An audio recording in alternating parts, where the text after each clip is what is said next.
Hello, hi, and welcome to Sangni for today's Women. और जैसा कि वादा रहता है हमारा कि संगनी के हर एपिसोड में कुछ ना कुछ नया, कुछ ना कुछ डिफरेंट लाने की कोशिश रहती है हमारी। तो आज इस कोशिश में हम कहां तक पहुंचे हैं, चलिए देखते हैं। गोल्ड शेडेड डिजाइनर बैंगल्स ना सिर्फ आपके लिए हैंड एक्सेसरीज की भूमिका निभाएंगे, बल्कि आपका पूरा लुक एक अलग तरीके से डिफाइन भी कर सकते हैं। यूटीआई का मतलब होता है यूरिनरी ट्रैक्ट इन्फेक्शन, जो कि ज़्यादातर वुमेन्स अपनी लाइफ में मोर देन 50% वुमेन्स अपनी लाइफ में कम से कम एक बार इस इन्फेक्शन से ज़रूर परेशान होती हैं। डेंड्रफ होने की वजह से आपको हेयर फॉल भी हो सकता है, तो पहले हम डेंड्रफ की समस्या का उपचार करेंगे। अगर डेंड्रफ ठीक हो जाएगा तो हो सकता है कि हमारे बाल गिरने की समस्या भी ठीक हो जाए। तो देखा, संगनी की इस छोटी सी झलक ने आपको बता दिया कि आज संगनी में बहुत कुछ खास है आपके लिए। अब जैसे कि हमारा पहला सेगमेंट स्टाइल बाजार भरा पड़ा है अलग अलग ट्रेंडी लुक्स और एक्सेसरीज से। इसके अलावा बहुत कुछ है जानने के लिए, बट आप क्योंकि घर के अंदर रहती हैं तो आपको ज्यादा पता नहीं चल पाता, राइट? तो चलिए, संगनी का ये सेगमेंट आपकी सारी क्वेरीज का सलूशन आपको देगा।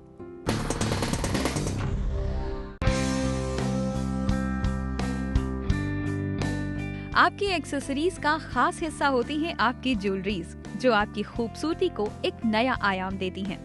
ऐसे में आप हर एक ज्वेलरी को लेटेस्ट ट्रेंड के अकॉर्डिंग चुनें या सेलेक्ट करें। आज की एक्सेसरीज अपडेट में हम आपके लिए लेकर आए हैं बैंगल्स की लेटेस्ट एंड डिजाइनर रेंज, जो आपको जरूर पसंद आएगी। आपके लुक को डिफाइन करने में जितना इम्पोर्टेंट रोल आपके आउटफिट प्ले करते हैं, उतनी ही इम्पोर्टेंट होती हैं ज्वेलरीज, और उसमें भी कुछ खास ज्वेलरीज आइटम्स जिसे आप अलग अलग ओकेजन पर जरूरत के अकॉर्डिंग ट्राई कर सकें। और आपकी इन्हीं जरूरतों को देखते हुए डिजाइन की गई बैंगल्स की ये रेंज बेहद ही खास है। गोल्ड शेडेड डिजाइनर बैंगल्स ना सिर्फ आपके लिए हैंड एक्सेसरीज की भूमिका निभाएंगे, बल्कि आपका पूरा लुक एक अलग तरीके से डिफाइन भी कर सकते हैं। बात बैंगल्स की चल रही है तो एक नजर इन बैंगल्स पर भी डालिए। हो सकता है इनका डिजाइनर लुक और यूनिक शेप आपके दिल को छू जाए। कलरफुल स्टोन और मेटल्स के कॉम्बिनेशन में तैयार किए गए ये बैंगल्स हर एक ओकेजन पर आपके लुक को बेहद ही खास बना सकते हैं। मौजूदा ट्रेंड को ध्यान में रखते हुए डिजाइन किए गए ये बैंगल्स लुक वाइज जितने यूनिक हैं, उतने ही किफायती भी। डिफरेंट वेरिएशन में अवेलेबल इन बैंगल्स के अलग अलग शेप आपकी पर्सनैलिटी और आने वाले ओकेजन को ध्यान में रखते हुए तैयार किए गए हैं। यानी आप चाहे जैसे दिखते हो, आपको अपनी जरूरत के हिसाब से स्टोन बैंगल्स की बेहतरीन रेंज मिल जाएगी। अगर आपको कटवर्क वाले बैंगल्स पसंद हैं, तो उनकी मॉडिफाइड रेंज भी अवेलेबल है, जिसे न्यू लुक देकर निखारा गया है। आर्टिफिशियल ज्वेलरीज की रेंज में आपको इन दिनों डायमंड बैंगल्स भी मिल जाएंगे, जिनकी डिजाइन और शाइन आपकी कलाइयों को और भी खूबसूरत बना देगी। अगर आप वेडिंग पर्पस के लिए ज्वेलरीज खरीदने जा रही हैं, तो इस बार गोल्ड शेडेड मेटल और स्टोन की इस खूबसूरत पेशकश को नजरअंदाज मत कीजिएगा। इन दिनों पर्ल्स ज्वेलरीज की भी डिमांड है, इसलिए इनमें भी बैंगल्स की विशेष रेंज उतारी गई है। अगर आप पर्ल्स लवर हैं, तो इस बार कुछ इस तरह के बैंगल्स सेलेक्ट करें। अगर आप यंग गर्ल्स की बात करें, तो स्टाइलिश स्टोन बैंगल्स में भी काफी अलग अलग वैरायटीज हैं, जिन्हें आप अपनी किसी भी आउटफिट के साथ मिक्स मैच करके ट्राई कर सकती हैं। ओवरऑल रेंज की बात करें तो इस सीजन ऐसे बैंगल्स पार्टीज, वेडिंग्स और अदर कल्चरल इवेंट्स में भी धमाल मचाने वाले हैं। इस तरह से देखा जाए तो ये इन ट्रेंड भी हैं और इनमें ढेर सारी वैरायटीज भी हैं, वो भी बिल्कुल अलग अलग स्टाइल में। यानी आपके एक्सेसराइजेशन को अप टू डेट करने का ये बढ़िया मौका है। लेकिन अब आप सोच रहे होंगे इस ट्रेंडी प्रोडक्ट्स की कीमत क्या होगी। तो हम आपको बता दें कि ये फैशनेबल रेंज आपको 300 रुपए से लेकर 1000 रुपए के बीच मिल सकती है ना मोर स्टाइल, वो भी बेहद ही वाजिब कीमत में। तो फिर सोचना क्या, आज से ज्वेलरी शॉप का रुख करें और इस स्टाइलिश रेंज को अपना बनाएं।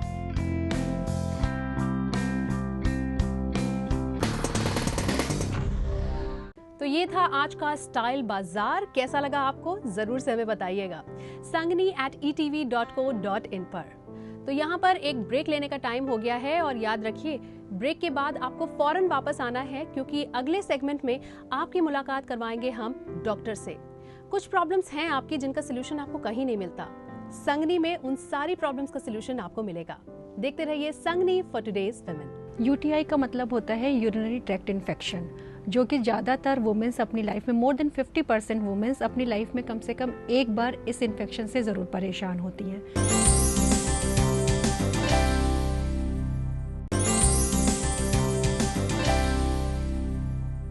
Welcome back after the break and you are watching Sangini for today's women. और संगनी के इस सेगमेंट में हमको लगा कि आपकी बहुत सारी ऐसी प्रॉब्लम्स हैं जिन्हें आप किसी के साथ शेयर नहीं कर पा रही।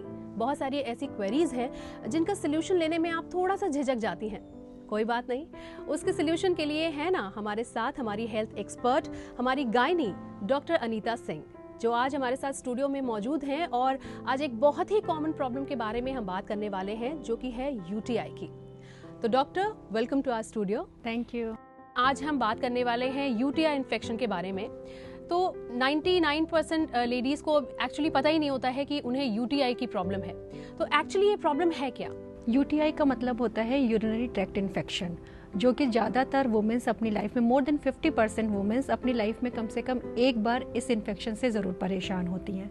ये इन्फेक्शन दो तरीके का होता है, एक लोअर यूरिनरी ट्रैक्ट इन्फेक्शन, एक अपर यूरिनरी ट्रैक्ट इन्फेक्शन। जो सबसे ज़्यादा आम समस्या परेशान करती है औरतों को, वो है लोअर यूरिनरी ट्रैक्ट इन्फेक्शन, यानी ब्लैडर इन्फेक्शन। ज़्यादातर इसमें परेशानी होती है कि उनको बार बार पेशाब लगना या यूरिन करते समय दर्द महसूस होना, यूरिन कम होना, पेट में लगातार हल्का हल्का दर्द बना रहना। ये सबसे आम समस्या है और कभी कभी वो समझ ही नहीं पाती कि इस समस्या की वजह से उनकी लाइफ साइकिल पे, लाइफ स्टाइल पे फ़र्क पड़ रहा है। डॉक्टर, अभी आपने बताया यूटीआई इन्फेक्शन एक्चुअली है क्या? सिम्टम्स इसके जानना चाहेंगे कि आखिर कैसे पता चले किसी को कि उनको ये प्रॉब्लम है। जैसे कि मैंने बताया कि इसमें सबसे ज़्यादा परेशानी होती है कि बार बार यूरिन लगना, यूरिन करने की बहुत ज़्यादा अर्जेंसी फील होना, यूरिन बार बार लगने के बावजूद भी उसकी मात्रा कम होना, पेशाब गाढ़े रंग का हो सकता है, पेट में नीचे की तरफ दर्द महसूस होना, और ज़्यादा इन्फेक्शन होने के समय उनको बहुत तेज़ बुखार, जाड़े के साथ ये सारी समस्याएं उन्हें हो सकती हैं। लेकिन अगर हम उन वजहों के बारे में जानना चाहें कि जिनकी वजह से ये प्रॉब्लम होती है, तो एक्चुअली वो रीजंस या कहें कि वो कॉजेज है क्या? सबसे ज़्यादा यूरिनरी ट्रैक्ट इन्फेक्शन ऐसा नहीं है कि केवल फीमेल्स में होता है, पर हमारी फीमेल्स यूरिनरी ट्रैक्ट इन्फेक्शन के लिए ज़्यादा प्रोन होती हैं। क्यों होती हैं? क्योंकि जो यूरेथ्रा यानी पेशाब करने की जो नली है, उसकी अप्रॉक्सिमिटी वेजाइना और रेक्टम से होती है, एनल से होती है। तो सबसे ज़्यादा इस वजह से क्या होता है कि अगर वो हाइजीन प्रॉपर नहीं मेंटेन कर रही हैं, उनके वेजाइना फ्लोरा में कुछ इन्फेक्शन हो रहा है, या वो एनएस के थ्रू कुछ स्टूल पास करते समय अगर प्रॉपर हाइजीन नहीं रख रही हैं, तो उस वजह से भी इन्फेक्शन यूरिनरी ट्रैक्ट में पहुँच सकता है। दूसरा, फीमेल्स के साथ सबसे ज़्यादा परेशानी होती है प्रॉपर टॉयलेट का अरेंजमेंट नहीं होना, खासतौर से जो महिलाएं फील्ड वर्क के लिए जा रही हैं, कहाँ टॉयलेट करना है, या फिर साफ़ अगर उनको टॉयलेट नहीं मिल रहे हैं तो उस वजह से बहुत लंबे टाइम तक यूरिन होल्ड किए हुए हैं, तो उस वजह से भी उनको यूरिनरी ट्रैक्ट इन्फेक्शन होने के चांसेस बढ़ जाते हैं। तो ये एक बहुत दो ये चीज़ें सबसे ज़्यादा कॉमन है। एक तो फीमेल की जो एनाटॉमिकल स्ट्रक्चर है, दूसरा सिचुएशनल, जिस वजह से फीमेल्स में ये इन्फेक्शन ज़्यादा होता है। अगर बात करें सिचुएशंस की, कोई ख़ास सिचुएशन जिसमें ये होता है? सबसे ज़्यादा खास सिचुएशंस तो एक तो फीमेल इटसेल्फ कि उनकी वजह से उनमें इतनी प्रॉब्लम है। दूसरा, प्रेगनेंसी एक सिचुएशन है कि बार बार यूरिन इन्फेक्शन हो रहा है, क्योंकि फीमेल प्रेगनेंसी एक इम्यूनो कम्प्रोमाइज स्टेट हो जाती है। अगर ज़रा सा भी उसने अपनी डाइट का ध्यान नहीं रखा, क्योंकि अब आपको 2 के बराबर अपना ध्यान रखना है, तो उस वजह से इन्फेक्शन ज़्यादा होता है। कुछ और बीमारियाँ, अगर डायबिटीज़ है, उस समय भी ये इन्फेक्शन ज़्यादा बढ़ जाते हैं। तीसरी चीज़ें होती हैं, जैसे औरतों में देखा है सबसे आम चीज़ें हैं कि कुछ भी कोई उनको बस मौका चाहिए कि हमें फास्टिंग करनी है। तो फास्टिंग के साथ साथ वो ये ध्यान नहीं रखती हैं कि फास्टिंग सिर्फ खाने से है, आप पानी पीना कम मत कीजिए। तो अगर वो पानी की मात्रा कम होती है, दूसरा, आजकल के यंगस्टर्स जो जंक फूड के दीवाने हैं, उनके साथ है कि उन्हें जब प्यास लगी तो पानी नहीं, वो कुछ भी पी लेते हैं, पानी नहीं। तो कहीं ना कहीं ये पानी की कमी जो है वो यूरिनरी ट्रैक्ट इन्फेक्शन को न्योता देती है। ओके, तो इतनी गंभीर समस्या है ये, तो कोई ऐसे प्रिवेंटिव मेजर्स हैं जिनको ध्यान में रखना लेडीज़ को बहुत ज़रूरी है? सबसे ज़्यादा ज़रूरी है पानी, क्योंकि पानी जीवन है। ये यूं ही नहीं कहा जाता है कि पानी जीवन है। दिन भर में अगर हम 8 से 10 गिलास पानी पिएं तो सबसे आसान तरीका है कि इस इन्फेक्शन से बच सकते हैं। दूसरी चीज़ पर्सनल हाइजीन, कि खास तौर से जो फीमेल्स कोई बहुत इरिटेटिंग डिओड्रेंट ना यूज़ करें, वेजाइनल डोशिंग जो करती हैं उनका ध्यान रखें। इवन कई बार एज अ कॉन्ट्रासेप्टिव वो लोग डायाफ्राम्स वगैरह यूज़ करते हैं, जिस वजह से भी यूरिनरी ट्रैक्ट इन्फेक्शन बढ़ जाता है, तो उसका वो ध्यान रखें। प्रेग्नेंट लेडीज़ वो खास तौर से ध्यान रखें कि शरीर में पानी की कमी ना हो, और अगर डायबिटीज़ जैसी कोई समस्या है तो अपने डॉक्टर से टाइम पे मिलते रहें ताकि डायबिटीज़ कंट्रोल रहे और ये इन्फेक्शन ज़्यादा ना हो। और एक बात जो मैंने कही टॉयलेट के रिगार्डिंग, कि कोशिश करनी चाहिए कि टॉयलेट्स जहाँ साफ़ मिले वहाँ पे यूरिन ज़रूर पास कर लें, क्योंकि बहुत लंबे टाइम तक होल्ड करने से भी ये समस्या होती है। तो ये टाइम पे यूरिन पास करते रहें, पानी पीते रहें।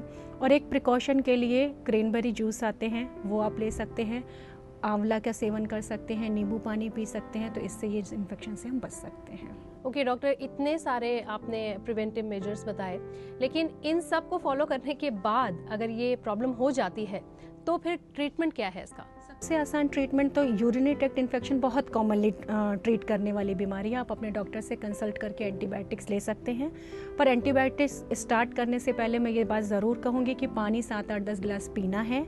दूसरा, डॉक्टर ने जितने दिन के लिए प्रिस्क्राइब की है आपको एंटीबायोटिक का कोर्स पूरा करना है, क्योंकि फीमेल्स में ये भी बहुत कॉमन होता है कि उन्होंने 1 या 2 डोजेज़ ली, इन्फेक्शन ठीक हो गया, तुरंत उन्होंने मेडिसिन बंद कर दी। ये चीज़ें आगे चल के उनको रिकरेंट यूटीआई में प्रॉब्लम कर सकती है। तो ये सिंपल मेजर से ये इन्फेक्शन ठीक हो जाता है। ओके डॉक्टर, क्योंकि आप स्टूडियो में हैं और मौका बहुत अच्छा है कि उन सारी क्वेरीज का सलूशन ले लिया जाए जो हमारी संगनी सखी समय समय पे भेजती रहती हैं। रश्मि जो कि जबलपुर से हमारी व्यूअर हैं, और उनकी प्रॉब्लम है कि 32 इयर्स की हैं वो, और 1 साल हुआ है शादी का, फर्स्ट प्रेगनेंसी है उनकी। तो कुछ टिप्स लेना चाह रही हैं आपसे कि क्या कुछ उन्हें ध्यान में रखना चाहिए। ये एक ऐसी समस्या है कि आजकल की वर्किंग लेडीज़ क्योंकि वो अपने कैरियर को जब सबसे पहले प्रायोरिटीज़ देती हैं, तो ये एक तरीके से ये लेट प्रेगनेंसी हुई, क्योंकि मेडिकली हम लोग आफ्टर 30 इयर्स प्रेगनेंसी प्लान करने में थोड़ी सी प्रॉब्लम हो सकती है कि जेनेटिक प्रॉब्लम्स की संभावना बढ़ जाती है। तो सबसे पहले तो मैं रश्मि को कहूँगी कि जैसे ही उनकी प्रेगनेंसी कंफर्म हुई वो अपनी किसी भी ऑब्स्टेट्रिशियन से मिल ले, ताकि वो रूटीन बेसिक चेकअप उनका कर ले, उनका ब्लड प्रेशर देख लिया जाए, उनका वेट देख लिया जाए, डायबिटिक और कुछ और थायराइड जैसे रिलेटेड प्रॉब्लम्स तो नहीं है ये देख लिया जाए।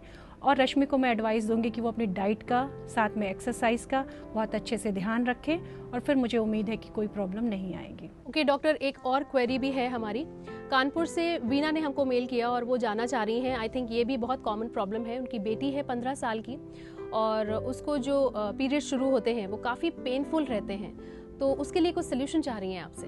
मैं यहाँ बीना को सलाह देना चाहूँगी, क्योंकि अभी आपने जैसे बताया कि उसकी उम्र अभी 15 साल है, ज़्यादातर ये एज पीरियड से स्टार्ट होने की होती है। अगर उनकी साइकिल्स रेगुलर आ रही हैं, पीरियड्स में बहुत ज़्यादा ब्लीडिंग नहीं हो रही है, तो पेन के लिए मैं उनको सलाह दूंगी कि वो हॉट वाटर फर्मेंटेशन कर सकती हैं, ल्यूक वार्म वाटर पिएँ, गुनगुना दाल पी सकती हैं, कॉफ़ी ले सकती हैं। इस तरीके की चीज़ों का यूज़ करने से उन्हें आराम मिल सकता है। बहुत ज़्यादा तकलीफ़ होने पे पेन किलर्स आते हैं, एंटीस्पाज्मेटिक, वो ले सकती हैं।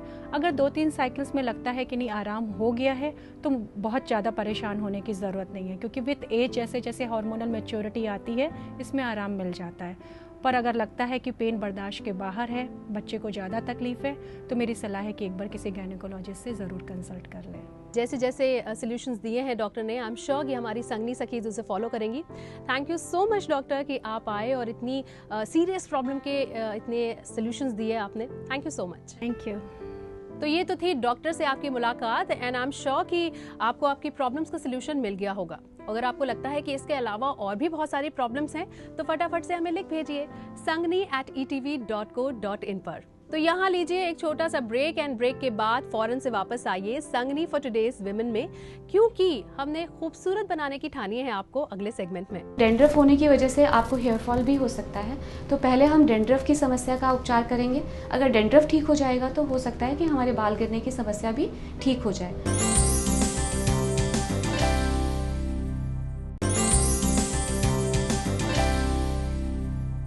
एक बार फिर से स्वागत है आपका संगनी फॉर टुडेज विमेन में। और संगनी के इस सेगमेंट में जैसा कि वादा था हमारा कि आपको खूबसूरत बनाने की ठानी है हमने, तो बस कुछ बहुत ही इंटरेस्टिंग से ब्यूटी टिप्स आपके साथ शेयर करेंगे हम इस सेगमेंट में। Take a look. हेलो, मैं हूँ शमा। जैसा कि आप लोग जानते हैं, मॉनसून के मौसम में बालों से रिलेटेड हमें बहुत सारी समस्याएं होती हैं, जैसे डैंड्रफ, बालों का झड़ना, इचीनेस और चिपचिपाहट। इस तरह की बहुत सारी समस्याएं हमारे सामने आती हैं। लेकिन उसके लिए हम लोग हमेशा ये सोचते हैं कि पार्लर में जाके या कहीं भी जाकर हम कोई उपचार हम करें।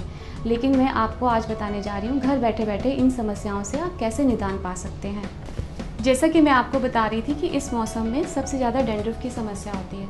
ये साक्षी हमारे साथ है, इनके बालों में आप देखिए कि डैंड्रफ किस तरह से है, आप देख सकते हैं। तो डैंड्रफ होने की वजह से आपको हेयर फॉल भी हो सकता है। तो पहले हम डैंड्रफ की समस्या का उपचार करेंगे। अगर डैंड्रफ ठीक हो जाएगा तो हो सकता है कि हमारे बाल गिरने की समस्या भी ठीक हो जाए। और डैंड्रफ को ठीक करने के लिए हम कुछ घरेलू उपचार करेंगे। इसमें से कुछ चीज़ें हमारे पास हैं जो कि आप देख सकते हैं।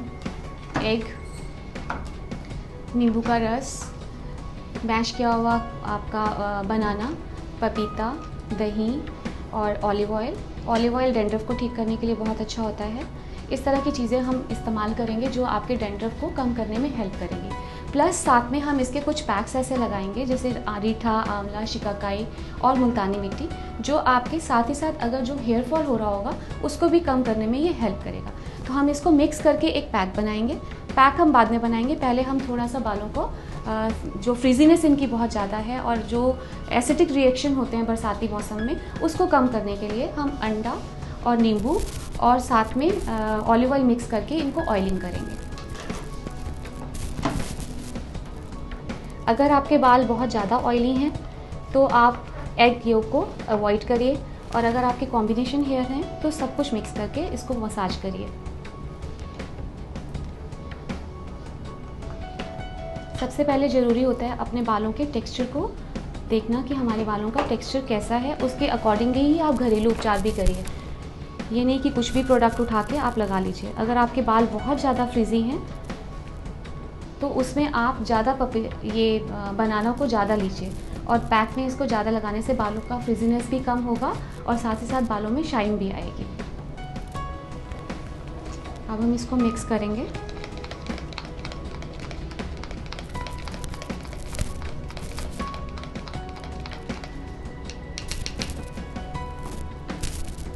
और इसमें कॉटन डिप करके अपने बालों की लेयर्स निकाल के एक एक लेयर में इसको लगाते जाएंगे।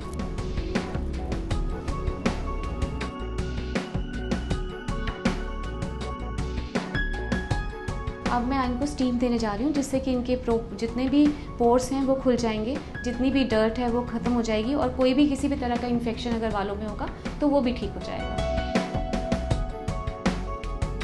कि बहुत ज़्यादा टेम्परेचर हाई ना हो जिससे बालों को कोई भी नुकसान ना हो। सिर्फ 10 मिनट से ज़्यादा स्टीम नहीं देंगे। इनके बालों में हमने 10 मिनट स्टीम दे दिया। अब आप देखिए इनके बाल काफ़ी सॉफ्ट हो गए हैं अभी स्टीम देने से ही। लेकिन अब इनको हम 1 घंटे के लिए बहुत ही अच्छा रिच ऑर्गेनिक पैक लगाएंगे। शहद बालों के लिए बहुत ही अच्छा होता है।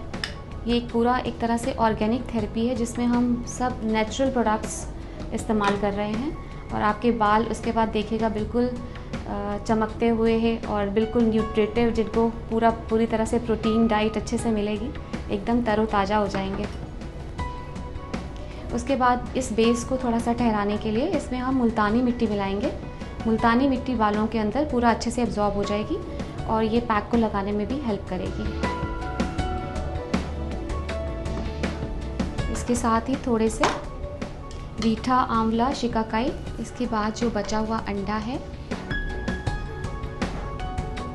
वो भी हम इसके अंदर मिक्स कर देंगे। इसको भी हम वैसे ही लेयर्स बनाते हुए बालों में लगाएंगे। बालों को 4 हिस्सों में पहले डिवाइड कर लेंगे, ईयर टू ईयर। अगर पैक बहुत ज़्यादा गाढ़ा है तो उसमें हम थोड़ा सा दूध भी मिक्स कर सकते हैं या दही भी मिक्स कर सकते हैं। लेकिन इस पैक को बहुत पतला नहीं बनाएंगे, क्योंकि नहीं तो वो अंडा है, इसमें नींबू है, ऑलिव ऑयल है, तो ये पूरा बहता रहेगा नहीं। इस तरह से बालों को आप बांधते जाएं और पूरे बालों में पैक लगाते जाएं।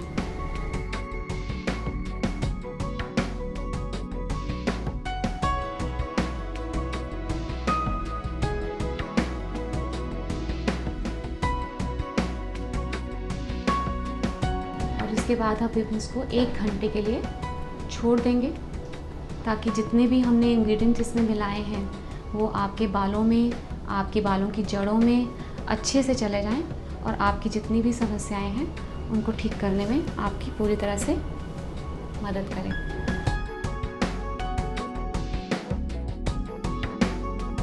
इनके पैक को लगे हुए 1 घंटा हो चुका था।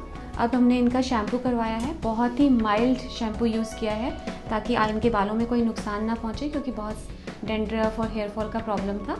तो अब आप इनके बालों में देखिए कि 1 घंटा पैक लगाने के बाद बालों में कितना शाइन आ गया है। और सबसे बड़ी बात, आप खोल के देखिएगा तो काफ़ी डेंड्रफ भी इनका निकल चुका है और इतना न्यूट्रिटिव पैक लगा था। तो धीरे धीरे इनका अगर डेंड्रफ भी कम हो जाएगा और जो हेयर फॉल का प्रॉब्लम है, बालों का झड़ना, वो भी धीरे धीरे कम हो जाएगा। तो देखा, खूबसूरत दिखना कितना आसान है और कुछ ये जो छोटे छोटे टिप्स हैं इनको फॉलो करना भी। तो इन टिप्स को जरूर से फॉलो करने की कोशिश तो कीजिए।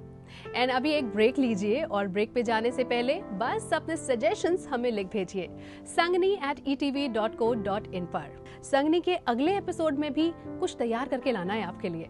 वो क्या होगा, वक्त आने पर पता चलेगा। फिलहाल के लिए टाटा, बाय बाय।